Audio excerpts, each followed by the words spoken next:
You are listening to episode number 263 of Better Blood Sugars with Delane MD.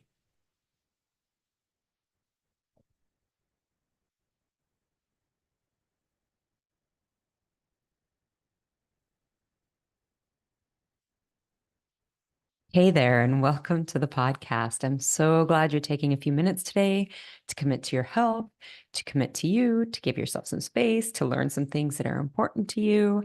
I'm glad you're doing that, and I'm really grateful that you're choosing to spend it with me, this time with me. So, this month, we're talking about stress. This month, we're talking about stress. It's the month of August. Wow, I didn't know what a tongue twister that would be. It's the month of August. Last week, I talked about the physiology of stress in your human body and what happens with your blood sugars when we're stressed. And today, I want to talk about other ways that stress impacts our experience and, of course, in turn, our health. I want to discuss buffering today. And buffering is an unhealthy way, sometimes unhealthy way, that we manage stress. And I want to talk about some strategies, or at least break down what we do and why we do it. So maybe you can find some other ways to manage it in a way that doesn't, and the stress in a way that doesn't necessarily have the negative health impacts.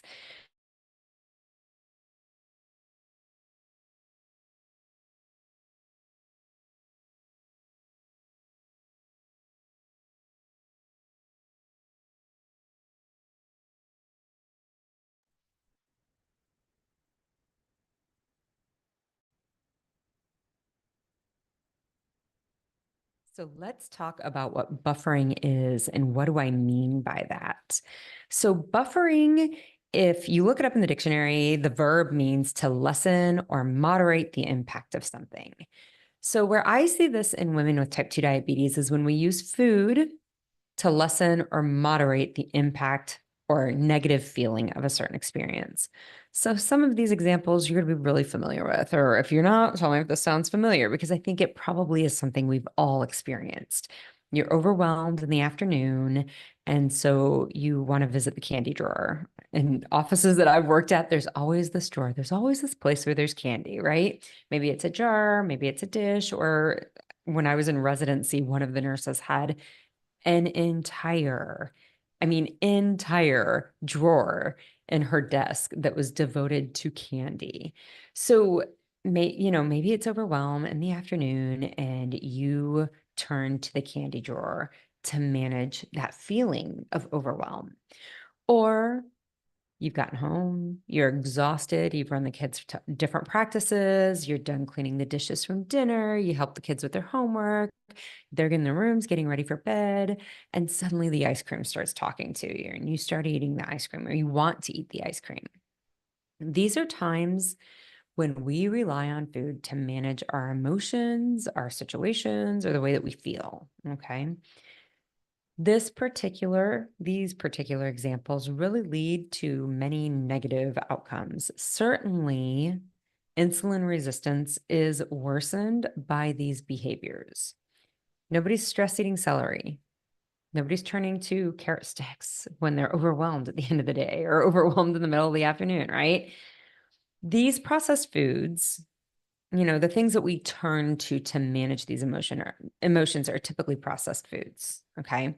They have additives in them that make you heavily crave for them. Okay. They create cravings. They're designed, they are engineered to make you want more of them. Okay.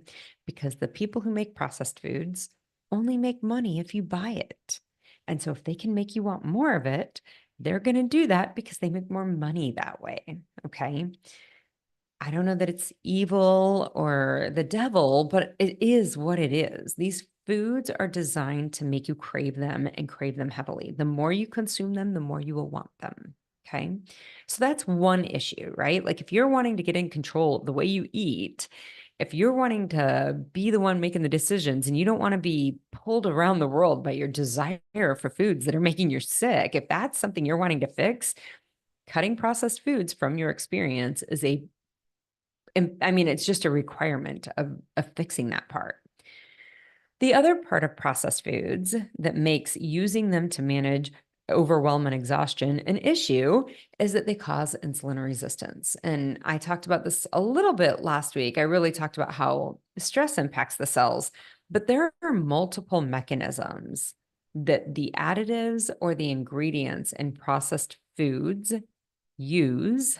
They're not using it intentionally, but there are a number of different mechanisms that occur from these foods that create insulin resistance in our cells. And if you're not aware, recognize your type 2 diabetes is a result of insulin resistance. In 99% of Americans, it is a result of insulin resistance. Okay. So type 2 diabetes in 99% of the cases is a result of insulin resistance. And what this means is when your cells get exposed to insulin, they do not behave the way they should, the way they normally would in a non-insulin resistant situation. Normally, the way they should, or the non-insulin resistant situations, what cells should do in the presence of insulin is open up and bring glucose inside and burn that glucose off as fuel. That's what should be happening. In insulin resistance, there is not, that mechanism does not happen. Your cells are not recognizing the insulin. They're resistant to doing what the insulin is asking them to do. So they don't open up, they don't bring glucose in, and they don't burn that off as energy. Okay. That, of course, allows your blood sugars to climb very high outside the cell. And that's what we pick up on laboratory findings or prick machines as being elevated blood sugars or diabetes. So, in addition to the cravings that these processed foods create, they also create insulin resistance and your diabetes.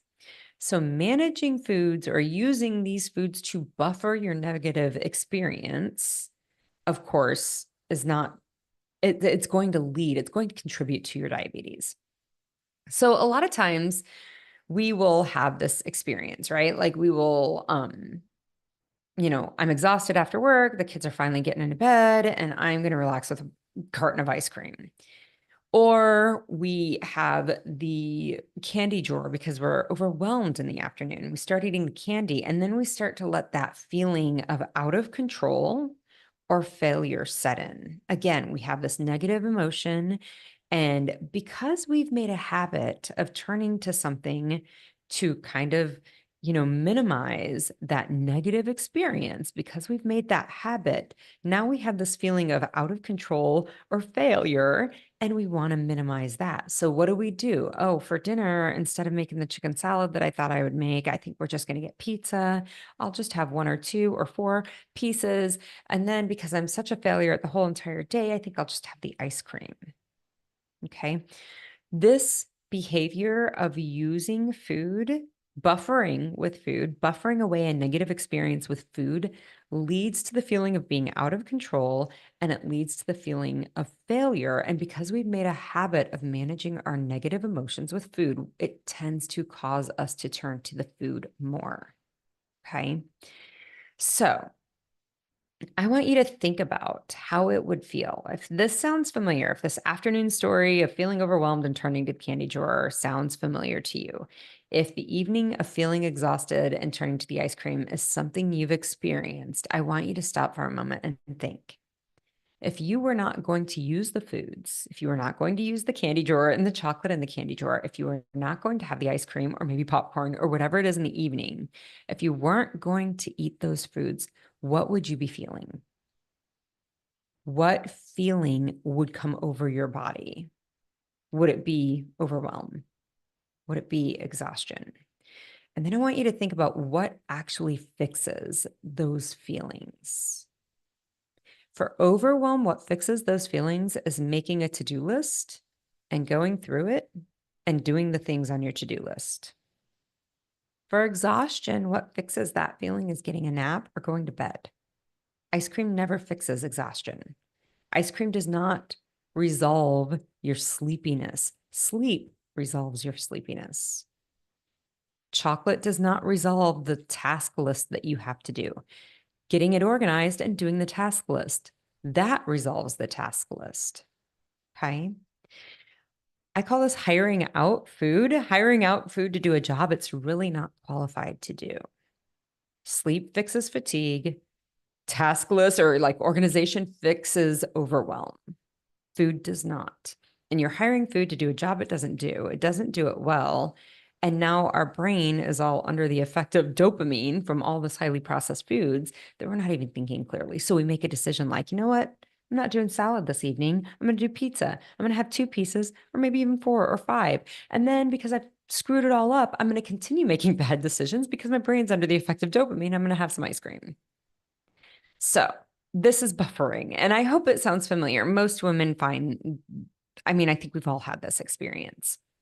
When you stop using these techniques for buffering, a lot of times what you find is that you use other things to buffer, right? So like you're not having the candy. So you've realized, okay, this is a problem. I'm not having the candy in the afternoon.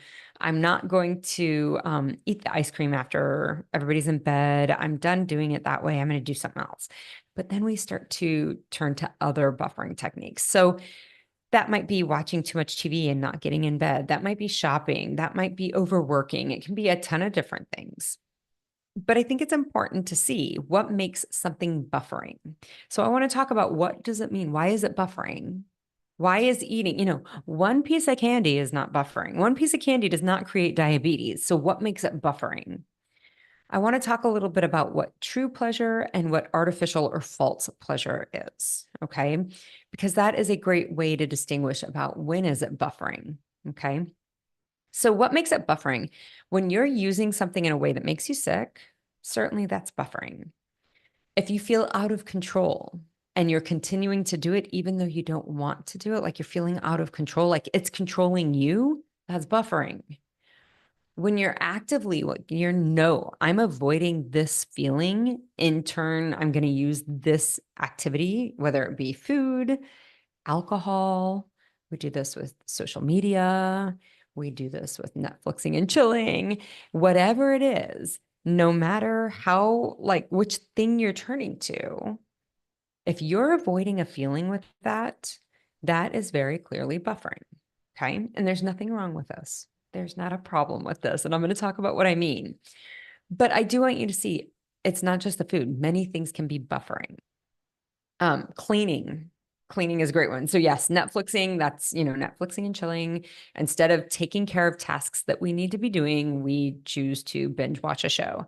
Cleaning, I used this all the time. So in medical school, I always used to joke that my kitchen was never as clean as when it was test week. Because if I had a test, anything sounded more appealing than studying for the test, including cleaning my kitchen. So the joke was that the kitchen was the cleanest it was ever going to be during test week.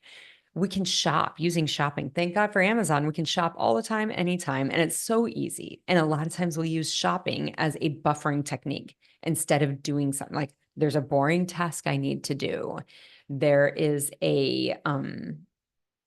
I've got to clean the kitchen and I don't want to clean the kitchen now. So anything, and suddenly shopping, it's like, oh, but I need that brush off of Amazon or whatever. And we're ordering some random thing that you've lived for years without, but suddenly it's so imperative you've got to do it. Shopping can be buffering. Social media is a big buffering thing. We're starting to see what everybody's doing. What is my old friend from high school doing? Oh, what's her mom doing? What's her sister? I can't believe her sister did that. What's my ex doing? What's their new girlfriend doing? I mean, like we just like rabbit hole, and it's all buffering. Okay. So none of these things are inherently evil, including the ice cream or the chocolate drawer, the candy drawer. None of it's inherently evil. It's simply a question of what are you avoiding? And are you using these things in a way that you don't like or that causes a negative effect? This is the key. It's not the specific behavior. It's not the specific food. It's, are you using it in a way that you don't like? So are you shopping for some crazy thing on Amazon when you want to be saving money?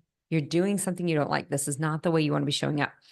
Instead of like randomly going down a social media rabbit hole and searching everybody that you've ever known since you were 5, are you like, I should be doing this task. I should be paying the bills. I should be cleaning the kitchen. I should be painting, this area. I should be getting ready for something, whatever it is.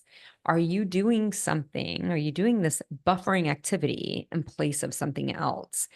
And like showing up to the world in a way you don't like it is really what it comes down to. So I want to round this out with true versus artificial or false pleasures. So I want to define these things. Pleasures are things that make us feel good, right? True pleasures are things that make us feel good, but are slow to create a negative outcome.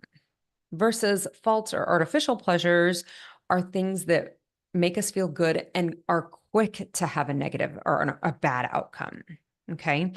I always there's a poem, it's called Comes the Dawn. The author apparently is unknown. I've known this poem since I was probably 14 years old, and I think of it regularly. But it has a line in it. It says, even sunshine burns if you get too much. We as human beings need sunshine. We make vitamin D with it. We have all sorts of things that, it's warm, it warms our heart, it warms our soul. It's good for us, the sunshine is, but even the sunshine burns if we get too much. So there are things that can bring us pleasure, but if we overdo it, anything, even sunshine burns if you get too much. Anything can cause a problem if we overuse it. True pleasures, though, tend to be things that create something real. So creative work, artwork can be a true pleasure. Now, can you overdo it and skip out on the rest of your life because you're busy painting or doing pottery? Yes. But for the most part, there is something real that is created from the pleasure that we derive from doing art or doing something creative. The high of exercise, right? Like me, for when I go for a run in the morning, yep, I'm sure I have no idea. I get this dopamine hit. I love it. It's wonderful. I do that. That's awesome. But certainly you can over exercise to a point that it's not great for you. Loved ones, getting hugs from my babies, all my babies, any hugs that I can get from my babies, that gives me a huge surge of feel good neurochemistry. But if I'm getting hugs from people and leaning on that feel goodness, even though it's a toxic relationship, that's a problem. Time in nature also creates that's a natural, true pleasure that we get as human beings. But if you're skipping out on everything else in life to go out and nature walk, like that's going to be a problem. A warm bath, playing with your pet, connecting with good friends or a loved one, all of these are true pleasures that actually create amazing things in our experience. Things that are known to be healthy. All of it can be overdone. Even sunshine burns if we get too much. But artificial pleasures are a lot more like processed foods. They're typically technologically enhanced or an experience of modernity, right? There's something in our modern world that we didn't have 10,000 years ago. There's something enhancing these experiences, and they kind of create this unnatural experience and neurochemistry that kind of allows us to lose ourselves in the activity or the experience, and we overindulge in them in a way that doesn't add to our lives. Video games are a really, really great example. The natural experience of video games is that we are being successful and accomplishing something. But of course, in a video game, it's an entirely unreal, non-real sort of way. Shopping can be the same thing. We're drawn to want to accumulate things. However, if we already have enough, there's no need to accumulate more. So it's like drawing us in this artificial way. Also, 10,000 years ago, there wasn't the opportunity to overaccumulate, right? Alcohol use, drug use, same thing. We feel good, but there's no good outcome. In fact, there's only negative outcomes that come from that. All sorts of things really draw us in to over experiencing something because we feel good while we do it at the expense of something greater in our experience. These, I guess false, is the word I'm using, artificial pleasures or false pleasures are typically causing an enhanced neurochemistry in our brain. And then that leads us to make compromises that give us negative effects that we don't want in our life. So anything can be overdone and lead to a negative outcome. Artificial pleasures certainly tend to do this more quickly. But see in your life, if you are eating in a way that you have created type 2 diabetes or insulin resistance in your body, it is almost always because you're doing it from this out of control phase or place. You know that the chocolate cake's a problem, yet you continue to eat it. If that's happening, I want you to pause and not eat it and see what feelings it is that comes up when you don't eat it, because that's what you're running from. Okay. And you're using the chocolate cake to buffer it. And that's why it's important to understand this. Like, oh, this is buffering and this is not working for me. I need to find some other way to do this. I highly recommend turning to the natural pleasures, but kind of like the natural pleasures, I talk about this, sugar and flour stimulate the same neurochemistry as heroin and morphine do, right? But nobody's stealing from grandma to get M&Ms. Recognize there's an intensity with the artificial things. There's a higher intensity with the artificial pleasures than there are with the natural pleasures. So if you think you're going to get the buzz that you get from M&Ms or chocolate cake from a hug from a loved one, it's probably not going to be as intense, and that's okay. So I want you to check this out. And if you have any questions, make sure you reach out to me, Delane@DelaneMD.com. Before we sign off, I do want to give you a warning. If you are medicated for your diabetes and you make these changes that I recommend in these episodes, you probably will need to change your meds also. You need to get in touch with your doctor and find out how they want you sharing your new blood sugars with them and how they intend to share med changes with you. It's really important that you do that so you don't get sick, like death kind of sick, okay? If you need to know what to eat, go to DelaneMD.com/better, and you can download the 14 Days to Better Blood Sugars guide. If you have any questions about any of it, you email me. Lastly, I do have an ask. If you're enjoying this podcast and getting benefits from it, please rate and review the podcast on your podcast player. The more people that know about this podcast, the more people can figure out that they don't need to live sick for the rest of their lives. Rate it and review it on your podcast player. Share it on your social media. Lastly, keep listening. Keep avoiding the foods that are making you sick. Keep making the choices for your health, your life, your longevity, and your vitality.